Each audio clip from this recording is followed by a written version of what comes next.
चोरा कोईला और बेआईन गोरु चालाणर मूलोत्पाटन करने लक्ष्य भद्रक एसपी संदीप संपद मडकर जिले में व्यापक भाव में चलुवा चोरा कोईला और बेआईन गोरु चालाण उपर अंकुश लगाई एपरी असामाजिक कार्यकलाप संपर्क में तथ्य संग्रह करने सहित परीक्षामूलक भाव में यार तदंत कर लक्ष्य उपनीत होती।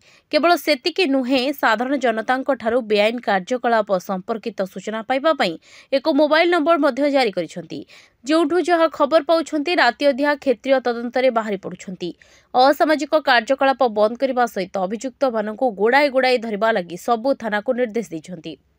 धामरा बंदरु भद्रक पर्यंत लंबिथिबा दीर्घ 62 किलोमीटर मध्य थिबा स्थान रे चलंता रेलरू अंकुड़ा लगाई कोईला कढ़ा जाउछि। एथरे नियोजित चोर माने कोईला को माफिया बिक्री करिथांती एवं माफिया माने चढ़ा दरे बाहर को पठाई थांती।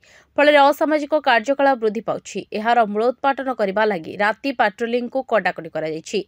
एहा व्यतीत चोर मानकर द्वारा रेलपथ पार्श्व विभिन्न चोर मानक द्वारा रेल पार्श्वर विद्युत खुंटरे खंजा जाइथिबा हुक गुड़ी को कढ़ा सहित कोईला लोड करबा लागि बेलचा और फाउडा मध्य जबत करा जायछि।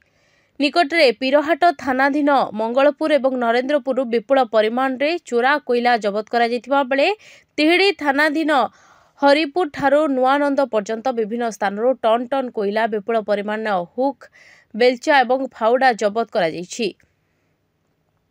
सेहीपरि बेआईन भाव में चलुवा गोरु चालाण उपर तीक्ष्ण नजर रखा निर्देश देइछंती एसपी। गोरु बेपारी समेत दलाल मानक विरोध में दृष्टांतमूलक पदक्षेप नेबाकू गोरु बेपारी समेत दलाल मानक विरोध में दृष्टांतमूलक पदक्षेप नेबाकू गोरु बेपारी समेत दलाल मानक विरोध में दृष्टांतमूलक पदक्षेप नेबाकू निष्पत्ति। किछि दिन तले पीरहाट थानाधीन दरपुरु 6टी षंढ चालाण में संपृक्त 3 जन को गिरफ्त करा सहित षंढ बोझे गाड़ी एस्कॉर्ट देउथबा एक बाइक एवं जाइलो कार को जबत करा जायछि। एते कटकणा सत्वे मध्य माफिया माने गतकाली राति प्राय 9 घटिका समय एक पिकअप भ्यान ने गोरु बोझे करी मतेरू भद्रक अभिमुखे जाउथबा बेले तिहिडी पुलिस अटकेबाकू चेष्टा करथिले मध्य विफल होइथिले। उक्त गाड़ीर स्पीड आगरे पुलिस सबु योजना पंड होइतिला। एसपी तिहिडी गस्तर आसी आईआईसी और स्टाफ मानक सहित नंदपुर जिझारपुर पालिया आदि अंचल रेलधारण पार्श्व दे चली जाए। एसपी तिहिडी गस्तर आसी आईआईसी और स्टाफ मानक सहित नंदपुर और जिझारपुर पालिया आदि अंचल रेलधारण पार्श्व दे चली जाइथिले। ए समय धान बिलरू 3टी अंकुड़ा उद्धार करा जाइथि।